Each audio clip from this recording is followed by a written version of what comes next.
여러분, 배우 A씨 이야기 들어보셨나요? 인스타그램에 올린 혈당 그래프 하나가 큰 화제가 된 적이 있어요. 300 넘게 치솟았던 혈당이 단 하루 만에 70대로 떨어진 비결, 놀랍게도 특별한 약이나 비싼 치료가 아니었습니다. 바로 식후 15분 걷기와 가벼운 식사였죠. 오늘 이 영상에서는 미국 당뇨병학회의 최신 연구 결과를 바탕으로 여러분도 당장 오늘부터 실천할 수 있는 혈당 관리 비법을 알려드리겠습니다. 15분이면 됩니다. 배우 A씨가 예전에 인스타그램에 올린 글을 보셨나요? 전날 너무 배가 고파 인슐린 안 맞고 저녁 먹었더니 혈당 300 이상 올랐다는 솔직한 고백이었습니다. 혈당 300이라는 숫자, 당뇨병 환자분들은 이 숫자가 얼마나 무서운지 아실 겁니다. 정상 혈당이 100 전후인 것을 생각하면 3배나 높은 수치죠. 이런 상태가 지속되면 온몸의 혈관이 망가지고 눈, 콩팥, 신경 등의 합병증이 생길 수 있습니다. 하지만 배우 A씨는 다음날 놀라운 결과를 보여줬습니다. 오늘은 마음 잡고 열심히 운동하고 가볍게 식사했더니 역시 혈당 잡힌다며 70대까지 떨어진 혈당 그래프를 공개한 겁니다. 300에서 70대라니 무려 230포인트나 떨어진 거죠. 2023년 대한당뇨병학회 발표에 따르면 우리나라 성인 6명 중 1명이 당뇨병 환자입니다. 특히 65세 이상 어르신 중에서는 10명 중 3명이 당뇨병을 앓고 있죠. 여러분 주변을 둘러보세요. 가족 중에, 친구 중에, 이웃 중에 당뇨병으로 고생하는 분들이 분명 계실 겁니다. 더 무서운 건 당뇨병 전 단계에 있는 분들입니다. 혈당이 정상보다 높지만 아직 당뇨병 진단을 받지 않은 상태죠. 이런 분들이 무려 성인의 25%나 됩니다. 4명 중 1명 꼴입니다. 58세 김 선생님 이야기를 들려드릴게요. 작년 건강검진에서 공복 혈당이 110으로 나왔습니다. 정상은 100 미만이니까 약간 높은 수준이죠.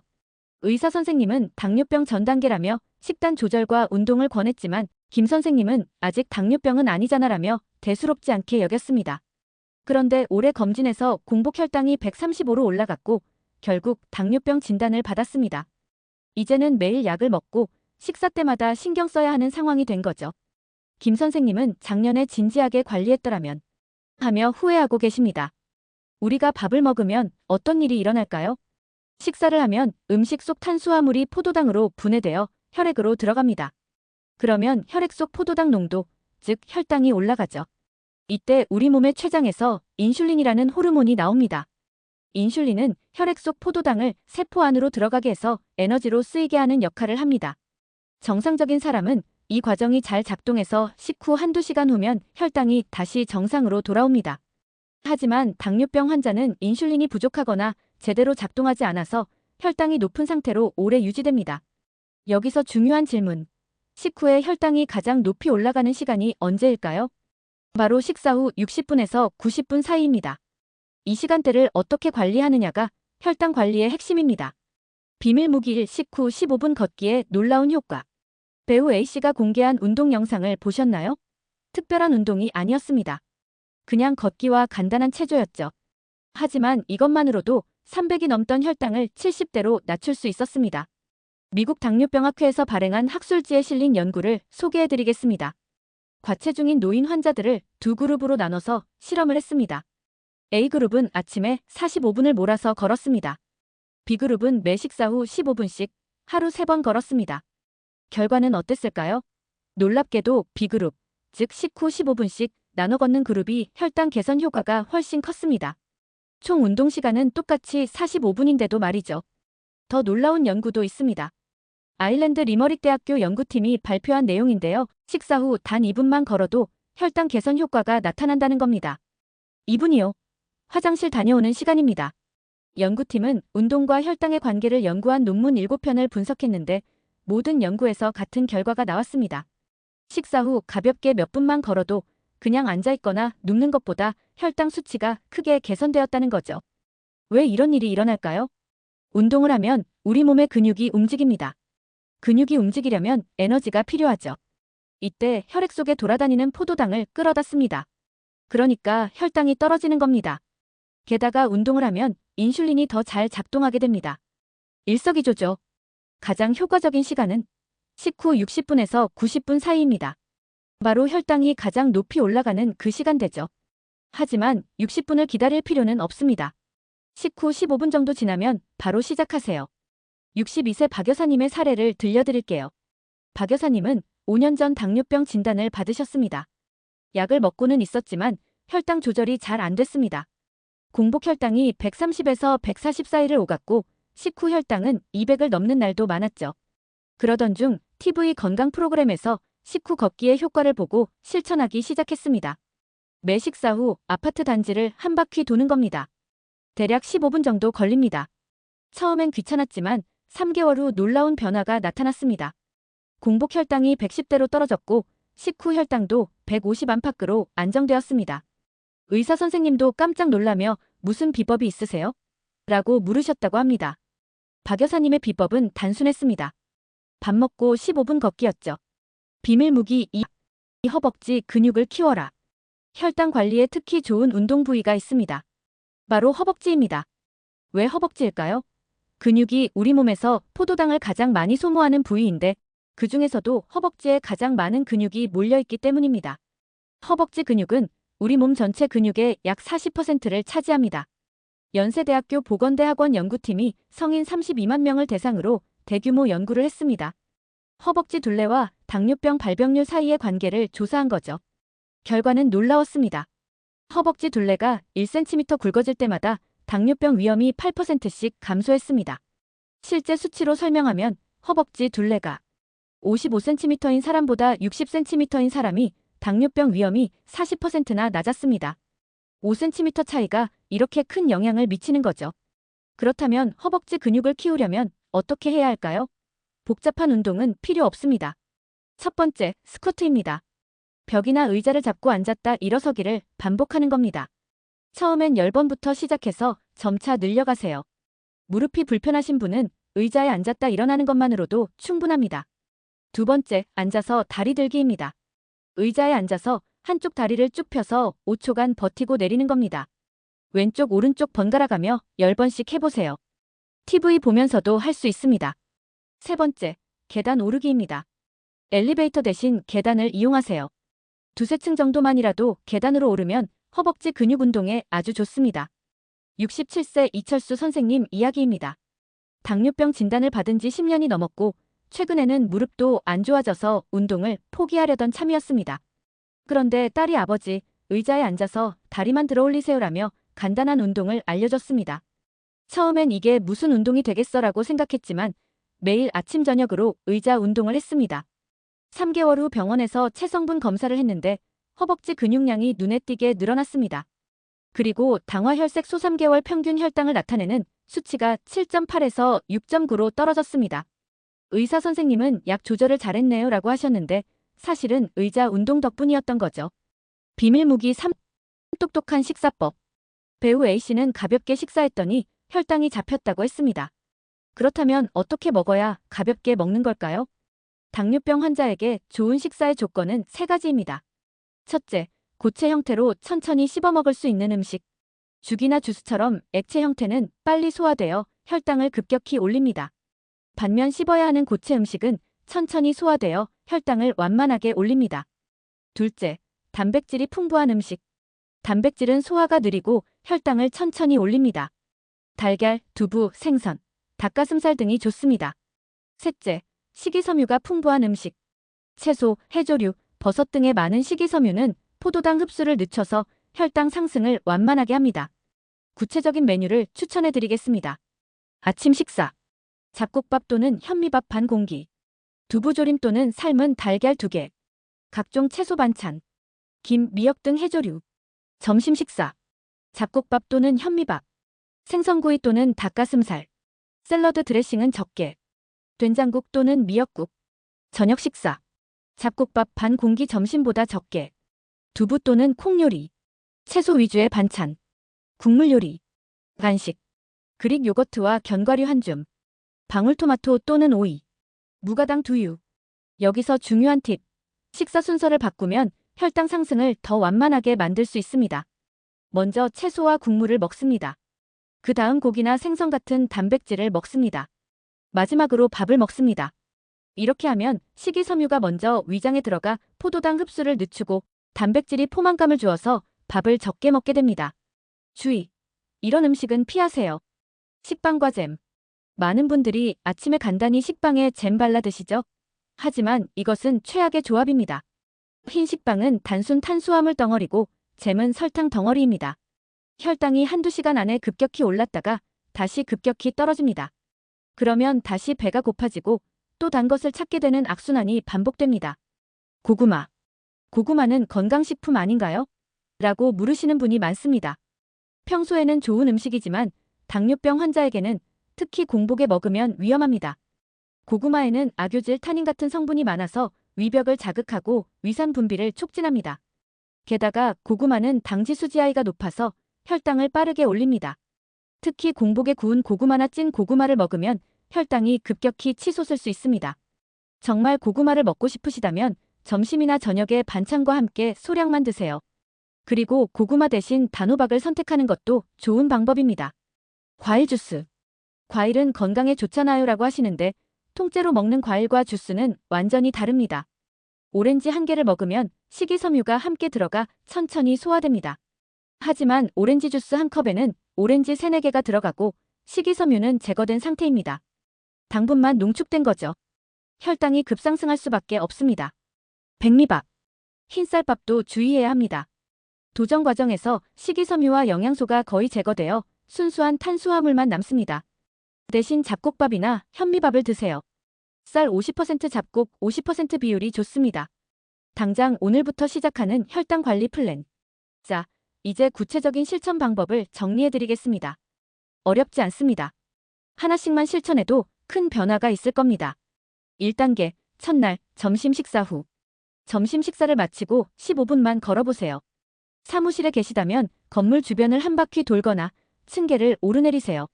집에 계시다면 집 주변 골목을 천천히 산책하세요. 중요한 건 속도가 아닙니다. 그냥 움직이면 됩니다. 느긋하게 걸으면서 주변 풍경을 구경하세요. 15분이 금방 갑니다. 2단계, 첫 주 1일에서 7일차까지. 매 식사 후 15분씩 걷기를 습관으로 만드세요. 아침, 점심, 저녁 하루 3번입니다. 처음에는 귀찮겠지만 3, 4일만 지나면 몸이 익숙해집니다. 식사는 천천히 하세요. 한 끼에 20분 이상 시간을 들이세요. 빨리 먹으면 혈당이 급격히 오릅니다. 천천히 먹으면 같은 양을 먹어도 혈당 상승이 완만합니다. 3단계, 첫 달 31차까지. 허벅지 운동을 추가하세요. 아침에 일어나서 의자 운동 10분, 저녁에 자기 전 의자 운동 10분. 하루 20분이면 됩니다. 식사 메뉴를 바꿔보세요. 흰쌀밥을 잡곡밥으로, 식빵을 통밀빵으로, 과일 주스를 통과일로. 한 번에 다 바꿀 필요는 없습니다. 하나씩 천천히 바꿔가세요. 4단계 3개월 후. 병원에 가서 당화혈색소 검사를 받아보세요. 분명히 좋아진 수치를 확인할 수 있을 겁니다. 체중도 줄어들고 몸도 가벼워졌을 겁니다. 실제 성공 사례들. 71세 최순자 할머니는 15년 동안 당뇨병을 앓았습니다. 세 종류 약을 먹었지만 혈당 조절이 어려웠습니다. 당화혈색소가 8.5를 넘었고 의사 선생님은 인슐린 주사를 권했습니다. 그런데 할머니는 주사가 너무 싫었습니다. 약도 이렇게 많이 먹는데 주사까지 맞아야 하나 싶어서 마지막으로 한 번 더 노력해보기로 했습니다.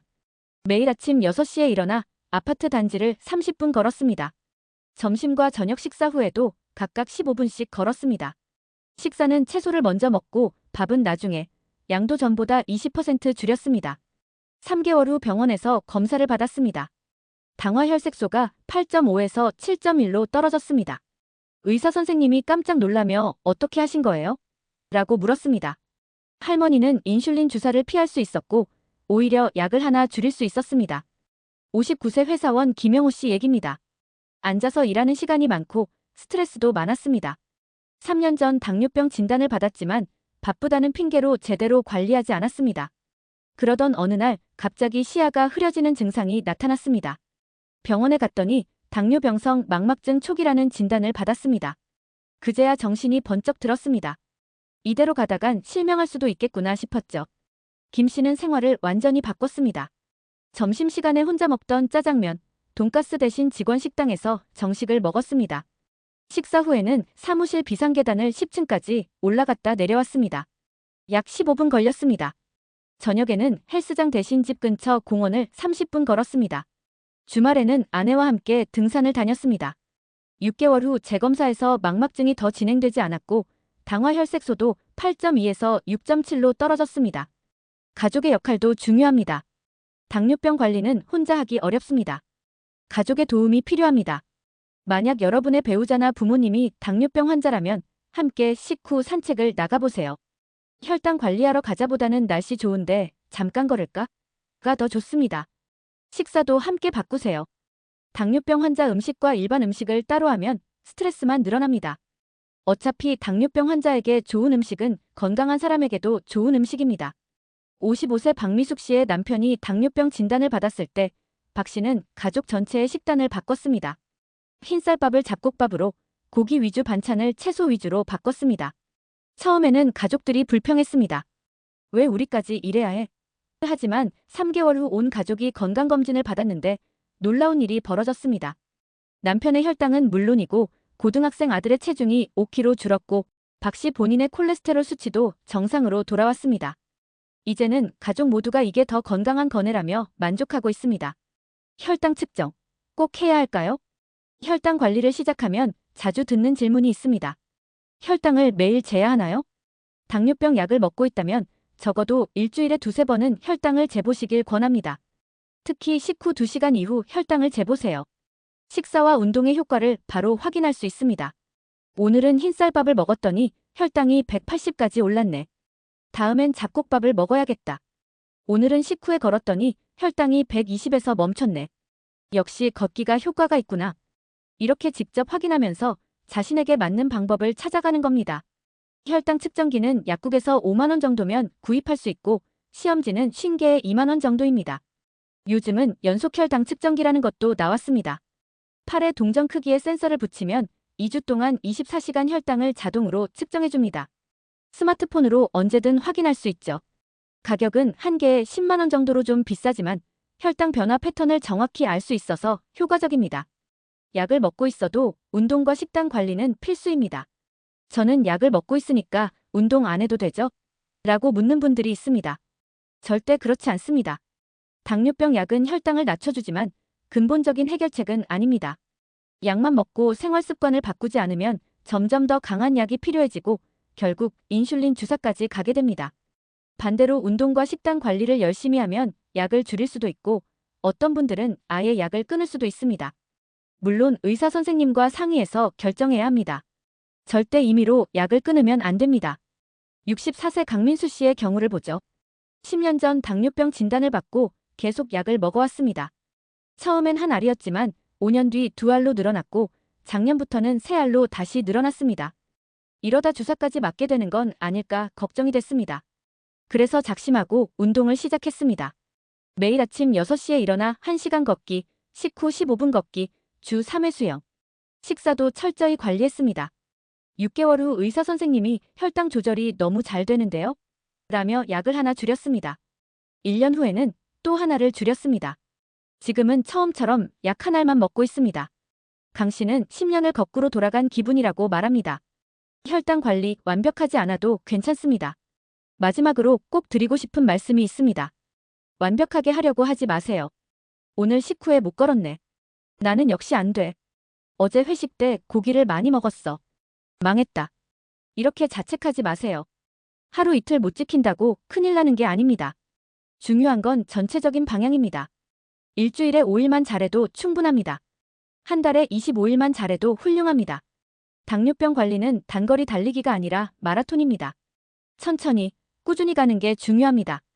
배우 A씨도 하루는 혈당이 300까지 올랐지만 다음날 다시 관리해서 70대로 낮췄잖아요. 한번 실패했다고 포기하지 말고 다시 시작하면 됩니다. 오늘의 핵심 정리. 자, 오늘 영상의 핵심을 다시 한번 정리하겠습니다. 첫째, 식후 15분 걷기. 식사 후 15분만 걸어도 혈당이 크게 개선됩니다. 하루 세끼 3번 걸으면 총 45분입니다. 60에서 90분 사이 혈당이 가장 높을 때 걸으면 가장 효과적입니다. 둘째, 허벅지 근육 키우기. 의자에 앉았다 일어서기. 의자에 앉아서 다리 들기. 계단 오르기. 하루 20분, 아침 저녁으로 나눠서 하세요. 셋째, 똑똑한 식사법. 채소, 단백질, 밥 순서로 먹기. 잡곡밥, 현미밥으로 바꾸기. 달걀, 두부, 생선 등 단백질 충분히. 피해야 할 음식, 식빵과 잼, 공복에 고구마 먹기, 과일 주스, 흰쌀밥. 넷째, 가족과 함께. 혼자보다 함께하면 훨씬 쉽습니다. 온 가족이 건강해지는 기회입니다. 다섯째, 완벽하지 않아도 괜찮습니다. 하루 이틀 못 지켜도 다시 시작하면 됩니다. 일주일에 5일만 잘해도 충분합니다. 여러분, 배우 A씨가 보여준 건 특별한 비법이 아니었습니다. 누구나 할 수 있는 간단한 방법들이었죠. 식후 15분 걷기, 가벼운 식사. 이것만으로도 300이 넘던 혈당을 70대로 낮출 수 있었습니다. 당뇨병은 무서운 병이지만 여러분에게는 무기가 있습니다. 바로 오늘 배운 이 지식들입니다. 미국 당뇨병학회의 연구 결과, 연세대 32만 명 연구 결과, 이 모든 과학적 증거들이 여러분을 응원하고 있습니다. 오늘 저녁 식사 후 15분만 걸어보세요. 내일 아침엔 식빵 대신 달걀과 샐러드를 드세요. 이렇게 하나씩 시작하는 겁니다. 3개월 후, 여러분은 분명히 달라진 혈당 수치를 보게 될 겁니다. 6개월 후에는 더 가벼워진 몸을 느끼게 될 거고요. 1년 후에는 어쩌면 약을 줄일 수도 있을 겁니다. 오늘 영상이 도움이 되셨다면 구독과 좋아요 부탁드립니다. 그리고 댓글로 여러분의 경험도 공유해주세요. 저는 이렇게 해서 혈당이 떨어졌어요. 식후 걷기 3개월째 하고 있는데 정말 효과 있어요. 여러분의 경험이 다른 분들에게 큰 힘이 됩니다. 건강한 하루 보내시고 오늘 저녁 식사 후 꼭 15분 걸어보세요. 다음 영상에서 또 만나요. 감사합니다.